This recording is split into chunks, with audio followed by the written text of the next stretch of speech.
So, good afternoon. I am very excited to be talking to you this afternoon. This particular webinar that we're going to spend some time on today is really about all things sexual communication, but the the lens that I want to bring to this is, well, probably a couple of things. I want to really take some time to kind of explain what we are talking about here when we're talking about sexual communication, and also why it is such a fraught topic. And I know some of you that will be watching this or here today are healthcare providers working in this space as well. So I'm sure that you've had the experience of experiencing that in the clinical space. But I also just know, even kind of personally, even in my own experiences and my own relationships, just how fraught the topic of sex and sexual communication can be. So I want to take some time today to really talk about kind of what we even mean when we say sexual communication, why it is so fraught, and then I want to kind of spend probably the next half of today's session really giving some practical strategies around how we can have more effective sexual communication with our partner, including elements of sexual self-disclosure, vulnerability, giving and receiving feedback, and ultimately asking for what we want, which is actually only one small part of sexual communication. But I do think that's what people think of when they think of sexual communication. So uh, I might start with that, actually, the definition of sexual communication. And I want to give that actually a little bit of context because I said earlier, this is a bit of like a passion topic of mine. This is actually an area where I've had some research published. I got really interested in sexual communication, and wanting to understand exactly what it was and how it impacted our sex lives. I got interested in that on a personal note. So, which is a story that I'm really happy to share. And I actually told this story at the recent World Sexual Health Conference where I presented my findings on this exact topic. I entered a relationship a few years ago, the one that I'm in now, and my partner and I made a very intentional choice that we would prioritize the sexual part of our relationship. And so it is absolutely no exaggeration to say that we communicate in some way about sex every day, or communicate sexually would be more accurate to say every single day. Spending time in that kind of erotic space together was a conscious decision we made that we were going to prioritize. And what happened, in news that I don't know, maybe will shock no one, is that we had a lot of excellent sex. We have a lot of excellent sex. And this got me really curious about how much of this could be put down to the communication about it, because I think that I think that is a tip that we hear repeated time and time again, that communication is so important for good sex, right? So I was like, could it really be that simple? And I reflected back over, frankly, most of my sexual life, like the rest of my kind of preceding adult life. And I reflected on how little I was talking about the sex I was having, particularly with the people that I was having it with, that it was actually very typical to be having sex but not talking about the sex that I was having. And that was certainly the experience of the people around me, my friends, that we would talk about it with each other, but we were not communicating with our partners. So when I looked back at how that was impacting me, I remembered experiencing sex that was not going the way that I wanted it to. Sex that I would have been happy to leave if I'd had the language to kind of leave it, stop it in the middle of it. Uh, Definitely sex that was not pleasurable. Definitely persevering with sex that was painful, which of course would come to make sense in my 30s when I was diagnosed with endometriosis and vaginismus. But at the time, I would just persevere and say nothing. There was no communication. There was definitely a deprioritization of my own wants, pleasure. Definitely very few orgasms, lots of faking orgasms. And that is what I was thinking about when I was thinking about my sexual self when I was not communicating. So, fast forward to a few years ago when I started to think about, well, here I am in this relationship having lots of excellent pleasure. Could communication be the one thing making the difference? And I was like maybe it is. But even if that's true, I really wanted to understand how, particularly as a clinician, if I was going to go and, talk to clients, upskill them on sexual communication, indicate to them that sexual communication was really important for their sex lives, I wanted to be able to confidently say how and why sexual communication might make a difference and why we should focus on it, like why I should even bother to kind of help my clients get better at it. So that is kind of where we were starting. So that's where I was starting when I started doing this research. So, what I want to kind of share with you today, I want you to think about where that was where I was starting when I was starting to engage with this topic of sexual communication. And I do want you all to think about where where you are, like where you're meeting me on this topic. And there will be things that I share today that you can leave. Like I want you to take what feels relevant for you, what resonates for you and your experience. And your kind of where you're at this point in time with talking about this topic. So, a really nice definition of sexual communication. I'm just going to open this up because I love this definition. I don't know about you, but this definition I'm about to read, I think for me, feels like it gives me more questions than answers, but it is a nice definition. We really define sexual communication as the verbal and nonverbal exchange. So that word's important. The verbal and nonverbal exchange of thoughts, feelings, desires, preferences, boundaries, limits, everything related to sex that occurs between partners and that we must be aware occurs within a broader relational and cultural context. So that is our working definition of sexual communication. The other piece to this that we know to be true is that sexual communication is not just the content of what is said, but rather the process by which it is communicated. So we know that when we say content, I think that's what most people think of when they think of sexual communication. They think of expressing preferences, wants, kinks, mechanics, positions. I think that's what people think of. They think of that content. I want to do this. I like to try X.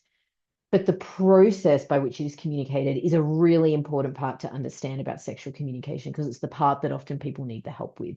And that includes things like the emotional safety and trust in the relationship, cultural norms like sociocultural context, relational trust, gender, timing, life stage, dynamics of power, like all of these are live and present when we are talking about sexual communication.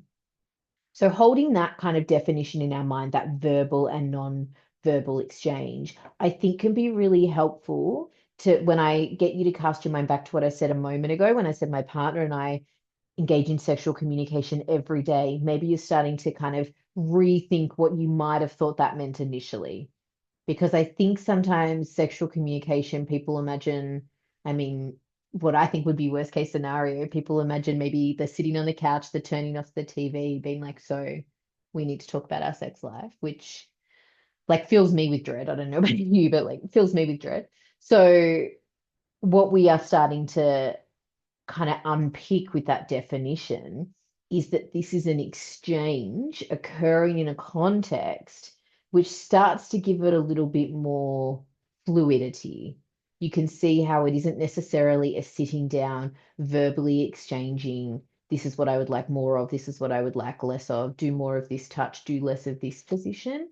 But instead, we can start to explore a more fluid exchange, including nonverbal, which I think is a really interesting point here.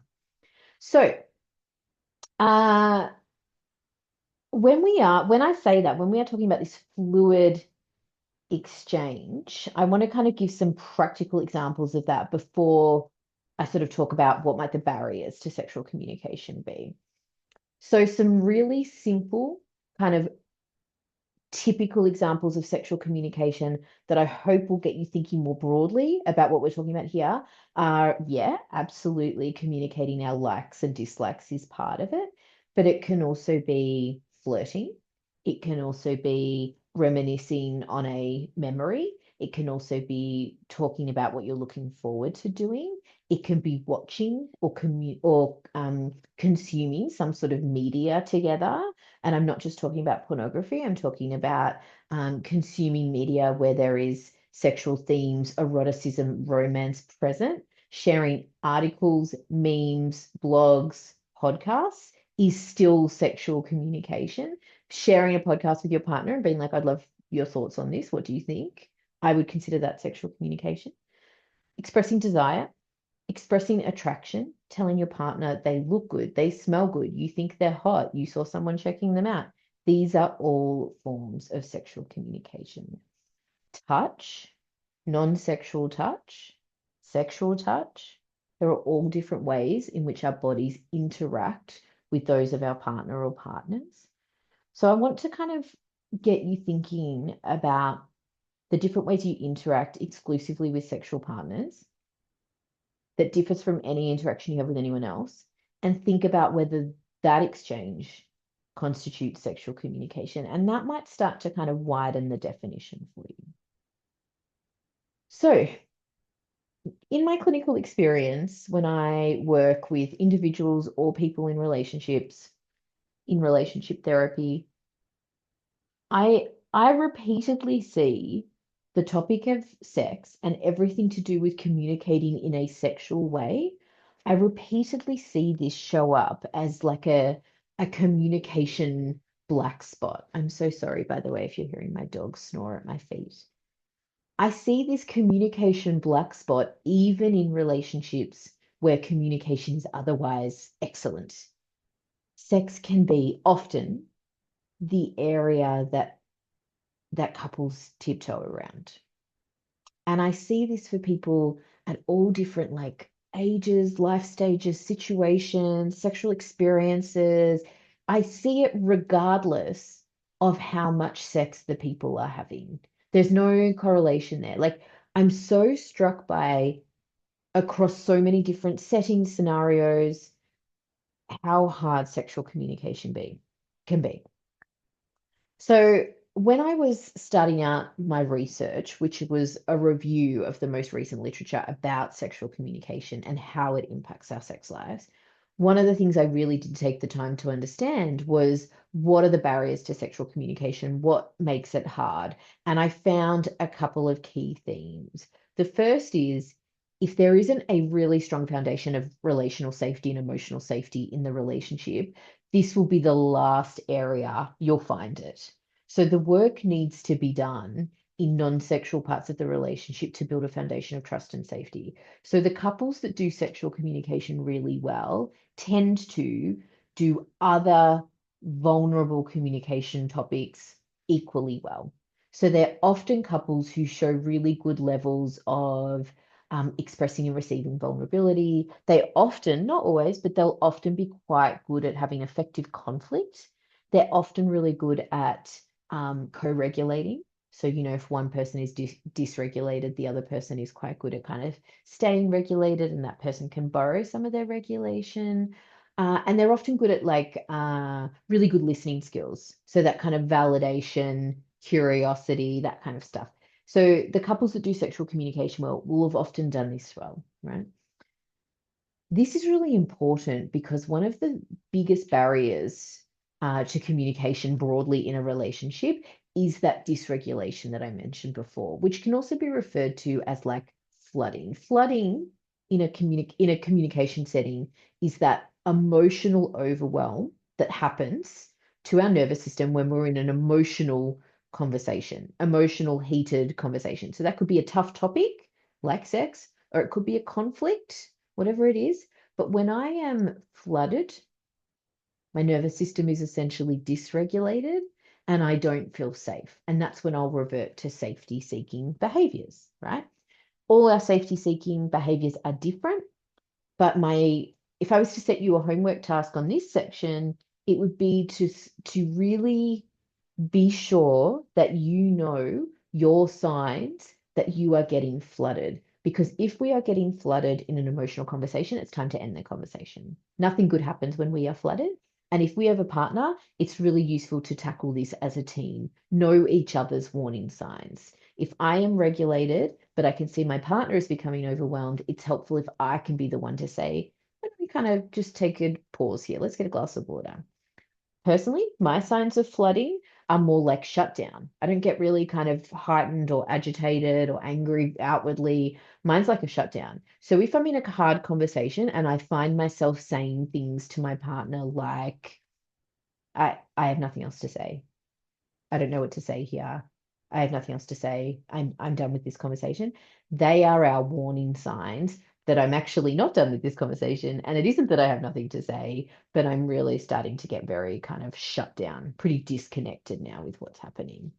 For my partner, he kind of expresses himself more, what's the word I'm looking for? Like physically, like somatically, he'll become quite agitated in terms of like maybe like just it's not nothing he would even really notice. Maybe just like a bouncing, bouncing knee, tapping foot, putting his hand through his hair a lot, like these kinds of things. So we can watch for these things now in each other and help each other out in those moments by being the one to say, let's pause here.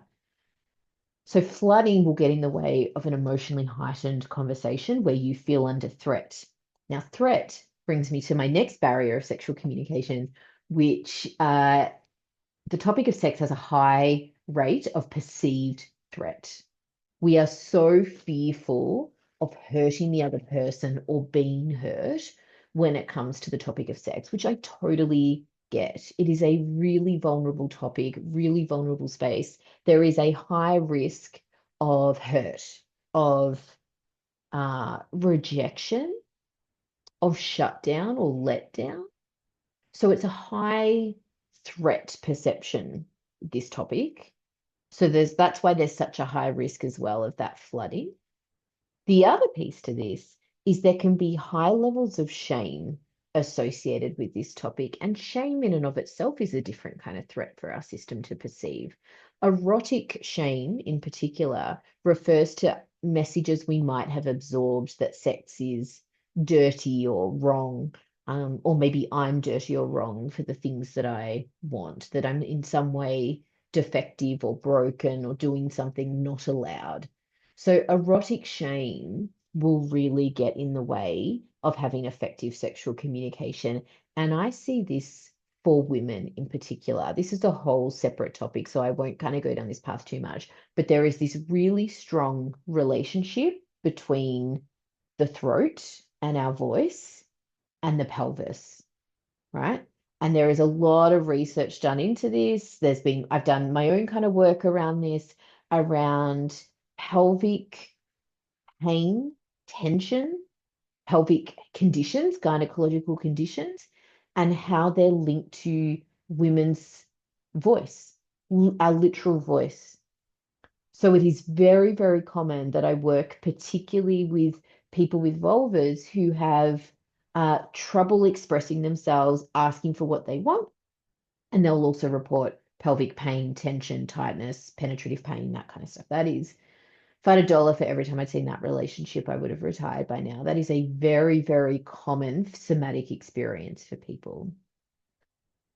Now, the other piece that I just want to mention here that can make sexual communication hard is kind of gender, cultural context stuff. I won't get too far into this. I kind of deep dived into this a bit more in my research, but there are some like typical common gender stuff that shows up. And I'm going to say that I know more about this topic, particularly for women and femme identifying people, probably because that's 95% of my kind of caseload in therapy. But what I hear often when it comes to sexual communication is difficulty taking up space, difficulty asking for things, difficulty receiving. That is a huge one when it comes to sex, and just generally being in more cultural pleasing roles would be the best way I can put it. So a real deprioritization, as I mentioned before, that was my own experience. So a real deprioritization of women's own pleasures, wants, needs, uh, and therefore a deprioritization of talking about or expressing wants, needs.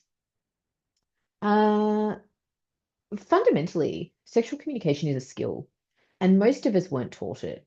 And so it is a skill that we weren't taught. And then I add in all of those things I've just talked about: perceived threats, erotic shame, gender barriers. And I kind of go, no wonder this is hard for people. Like, no wonder. And certainly, I have a huge amount of compassion for our younger selves, including my younger self, who was actively discouraged from talking about sex growing up. I have several very vivid memories of being actively shut down, interrupted, cut off by my own parents for asking questions or raising issues, where I was made to feel like, oh, I'm definitely doing something really wrong here. Like, this is really not allowed. And I have some very vivid memories at really formative ages. We're talking sort of teenage years, asking questions about sex or sexuality or relationships. And the response was such a shutdown that it was just like in my body, such shame, such a sense of like, oh, this is not okay.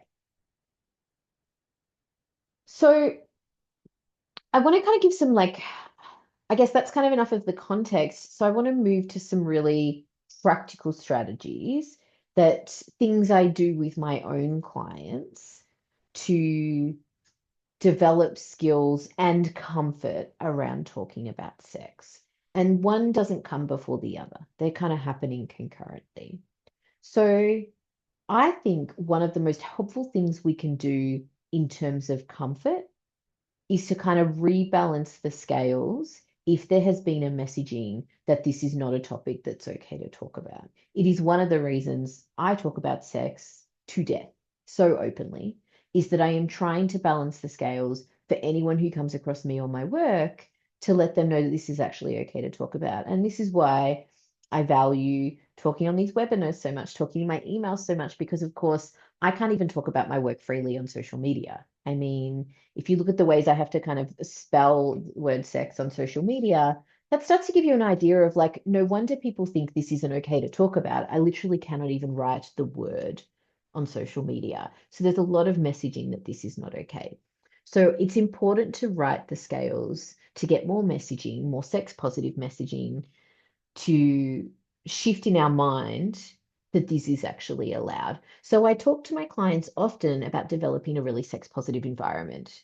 So this is about things like what kind of media you consume, what kind of people you surround yourself with for this kind of topics, podcasts you listen to, content you follow online.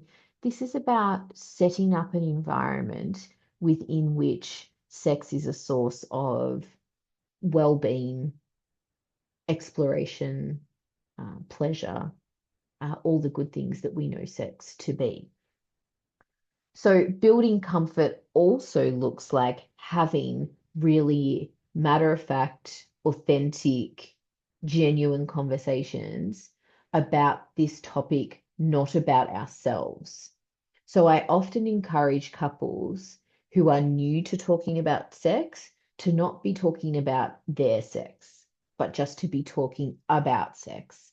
So that might be consuming content together, like listening to a podcast about a topic and then debriefing it, like some sort of sex podcast book club, debriefing the topic neutrally, over a drink, over a meal, rather than debriefing on their own experiences. And this starts to build comfort with the language, but also actually builds comfort with the discomfort, because this is going to take some time to learn if you've never talked about sex with your partner. And I certainly work with plenty of people who have been with their partner for many, many years, if not decades, and they've never talked about the sex they're having. So to the idea of kind of going home and turning off the TV and being like, let's talk about our sex life is just, it's just going to activate all of that nervous system stuff I mentioned before. It's far too threatening for everyone involved. So I get people to start with making sex a more neutral topic by making it not about them at all. The other thing I kind of get people to practice is all the things I said before that you need to have great sexual communication, like trust, active listening, emotional safety, the ability to self-regulate, the ability to ask curious questions, all of these things that you've certainly seen me talk about plenty on here before. I get people to practice those well outside of the bedroom, well away from this topic of sex. So if you can have really good effective communication about what you both did at work that day, or something you're worried about, or money, or children, or a house renovation, or your parents. Like, if you can have great, open, curious dialogue about those topics, that is going to really set you up well to then transfer those skills over to sex.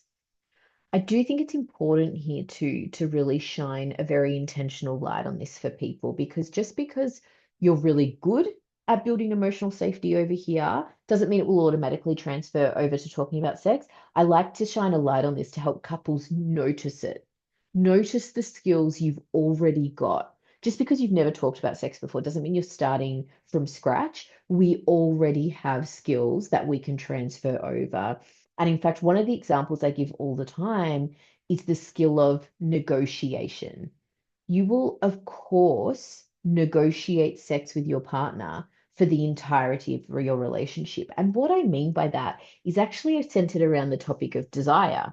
So desire discrepancy is such a hot topic. It's a big one in sex therapy, and I see clients endlessly concerned about the difference in desire. And of course, I say the same thing to, you will have heard me say it on here, I'm sure, say the same thing to couples all the time, which is there is no such thing as matched desire. I don't know what that is. I literally don't know anyone who could possibly be in a relationship where you and your partner want the exact same kind of sex at the exact same time in the exact same way to go for the exact same amount of minutes. Like, that is not a thing.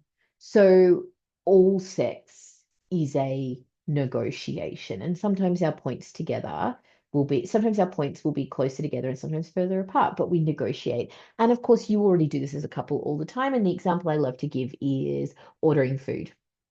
Let's say, tonight I want to order pizza and my partner wants to order Thai. So I'm like, okay, like I like Thai. I kind of felt like pizza, but that's okay. Like, let's order Thai and we'll get pizza next week. And even though I kind of want a pizza, I look at the Thai menu and, I really love pad Thai. So I'm like, that'll still be good. Like, I'll still enjoy that. And then the pad Thai comes and I'm like, this is good. Like, I really like this. And I get to look forward to having pizza next week. That is what I am talking about. That is, you are still able to negotiate, find something you really enjoy, still have a good time together, both get some of what you want, and both still have something to look forward to. That is kind of what I'm getting people to think about when I'm talking about transferable relationship skills that we can bring over to the bedroom. A little kind of sidetrack here that I didn't answer in my research, but I am curious about is why this feels so like maybe unnatural to people. There's a lot of resistance to this when I talk about this actually, in terms of I think some old ingrained beliefs about sex just being this like thing that will come really easily if it's the right person, that it'll just be like, it'll be spontaneous, you'll be pretty aligned in what you want. I hear these words about sexual compatibility, like compatible, incompatible, that kind of stuff. And I'm just really struck by these old core beliefs that people are really clinging to that seem to indicate this won't be an area of my life where I'll have to do much work, that it will just kind of, it will flow and it will be hot. And like, yeah, sometimes we might go through kind of ebbs and flows, but generally this will be an area of life that runs itself.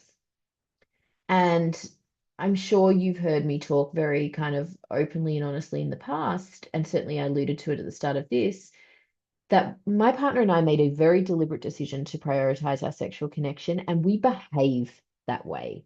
That's not just something we say, like we behave that way every day.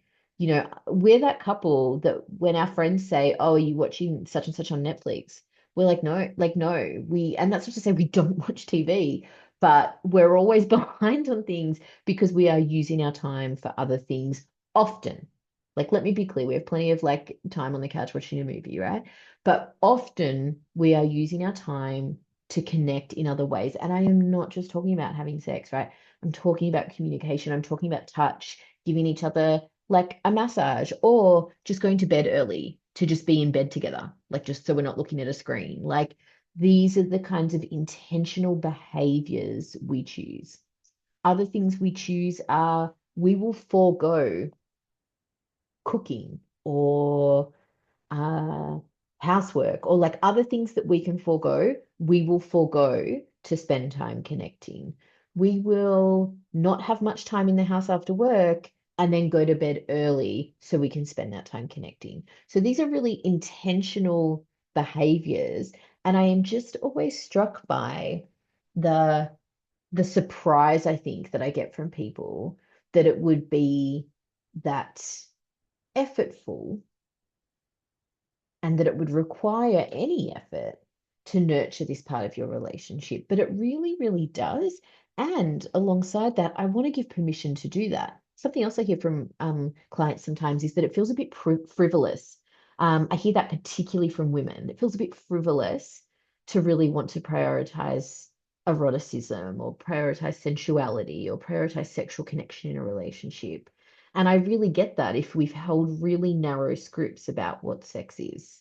So it's a bit of a side note, but I just wanted to kind of bring it in here because I do think it presents some other interesting barriers to why people might not recognize that it's important to develop our skills in sexual communication. So, on that, excuse me, I might move on to just briefly, I just wanted to touch on feedback.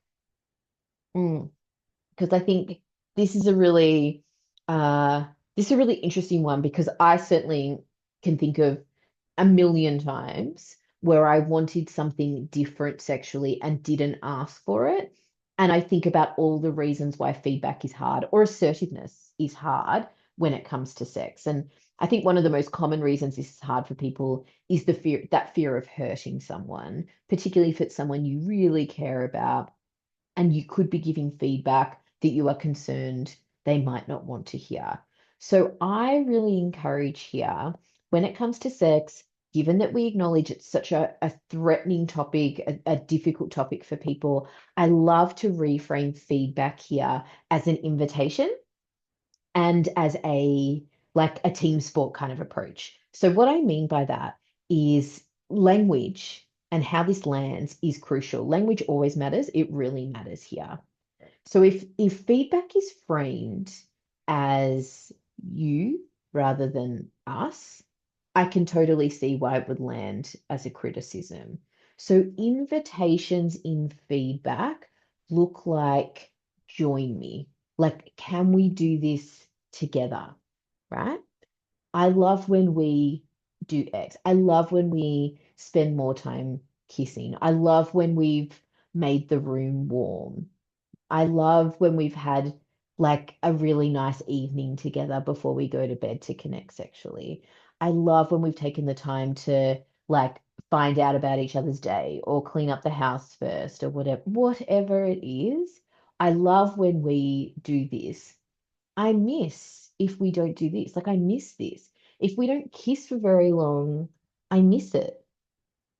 And I notice this is what happens in my body when you take your time to kiss me and touch other areas of my body before we do anything with genitals, I notice my arousal is deeper. Like I notice my orgasms are stronger. So thank you for spending time on that. Can we do more of that? So it's this invitation rather than, you mean the difference is obvious when it's like, oh, like you always rush. Why are you rushing? I'm not ready. Like the difference is obvious. So I really want to highlight here the importance of framing. And if you are in a frustrated state, I wouldn't do it. Given what we've just acknowledged about all the barriers and sensitivities and the stuff that sits here for people, the shame, all these parts of ourselves where we feel defective or broken or not good enough. If somebody says to you like, "Oh, I hate when you do that with your hand," like that would make anyone withdraw, anyone, right? So think really carefully about how you can frame this up as like an invitation. I love this. I love it. I love when you do that. Could you try it faster, slower, harder, softer, to the left, to the right? Like it's an invitation. Like, could we, right? Um, that's in terms of giving feedback. I think a couple of other things I would say on giving feedback, I'm sure are pretty obvious in terms of like framing this through the lens of positive, positive reinforcement. I love this. Can we do more of this? My body loves this. My body is more aroused when we do this. And being really like, um, if you are giving feedback, being really clear about kind of why and what you're wanting to kind of experience. I like a really common bit of feedback that I hear often in a heterosexual dynamic is the woman saying to the man, like, she wants him to be more dominant.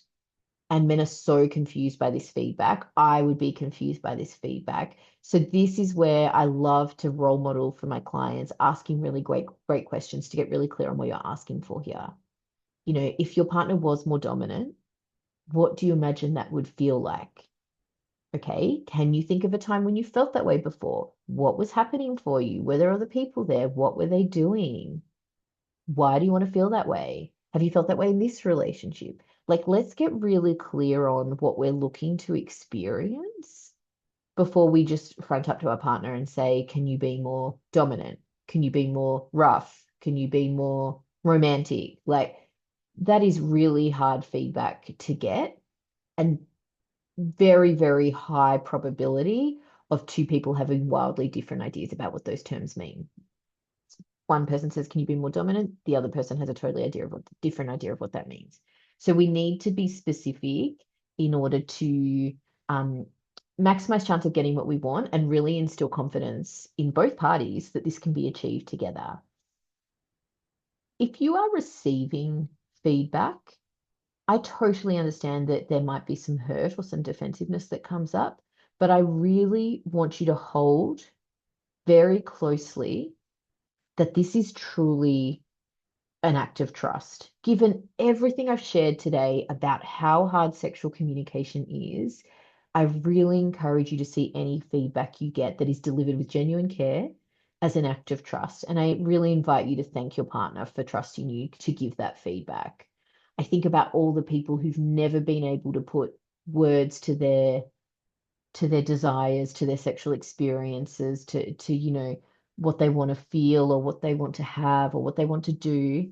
And I think about how much it might take them to give that feedback. And even if they don't get it quite right or whatever it is, really important to acknowledge, like, I really appreciate you trusting me. Even if it comes with like, oh, that was a bit hard to hear, but mostly, thank you for trusting me with that feedback. Thank you for telling me I care about your experience. Like, I care about us both having a good time.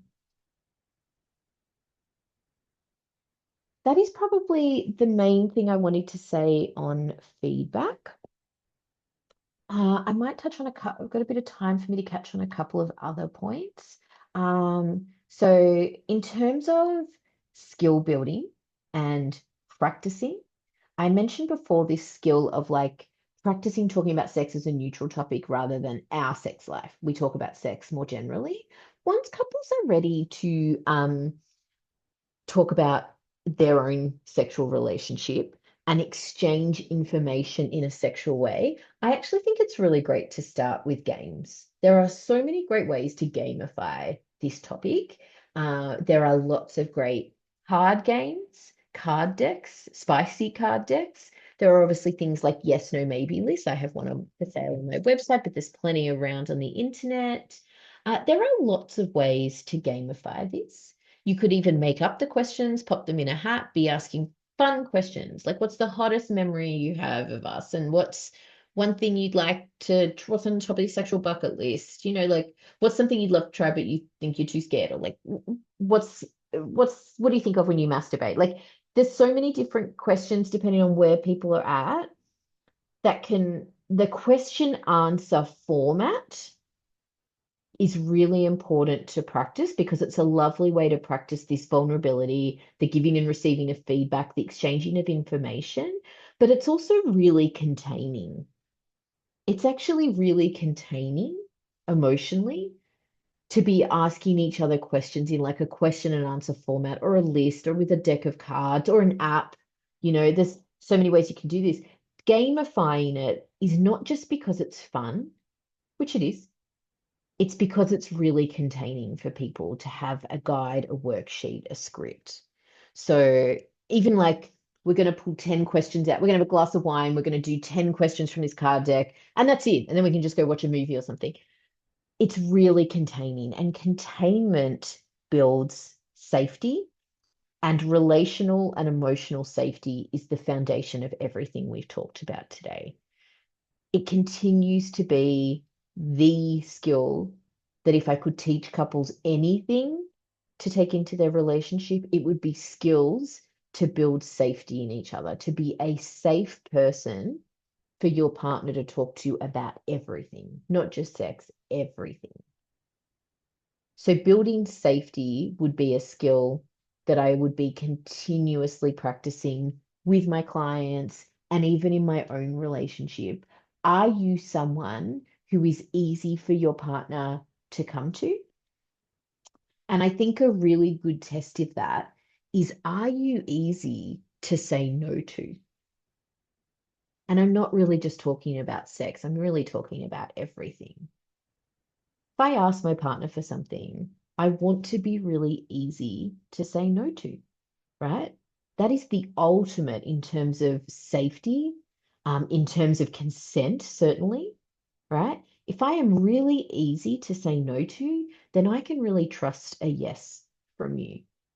So I think that is really a lovely marker of, are we creating safety in this relationship? Are we easy to say no to, disagree with each other, not give each other what they want, perhaps even disappoint each other?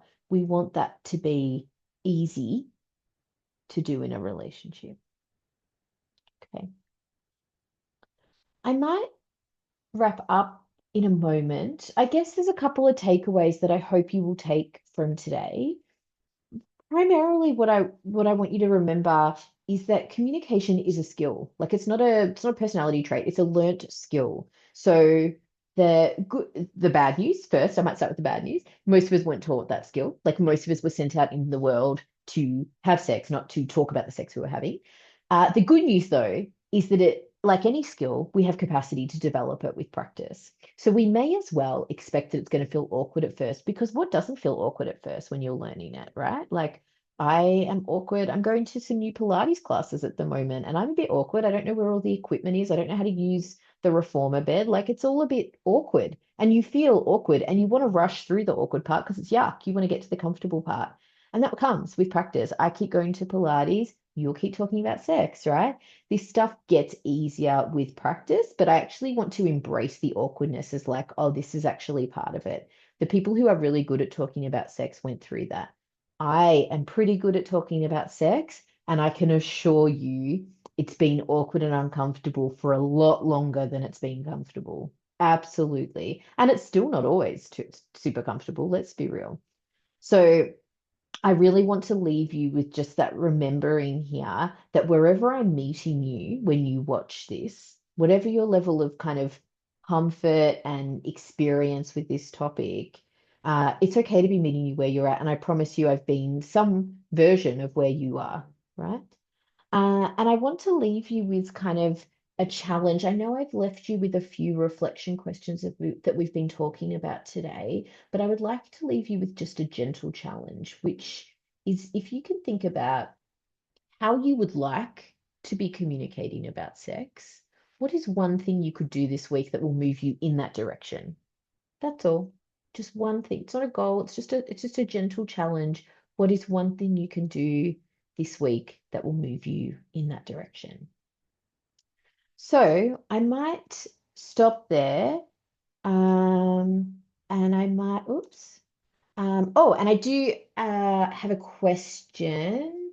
Could I give some suggestions of sex positive podcasts. Yes, I can.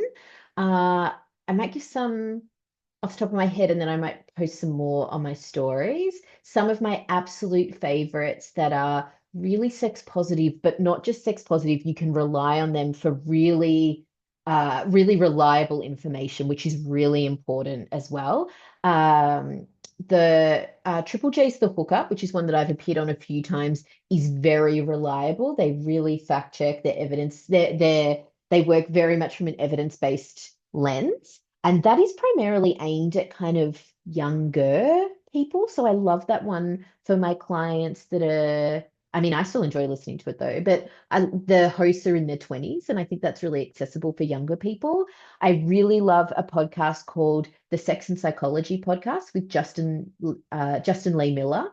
And he is an excellent sex educator and sex researcher who interviews different guests about different sex related topics.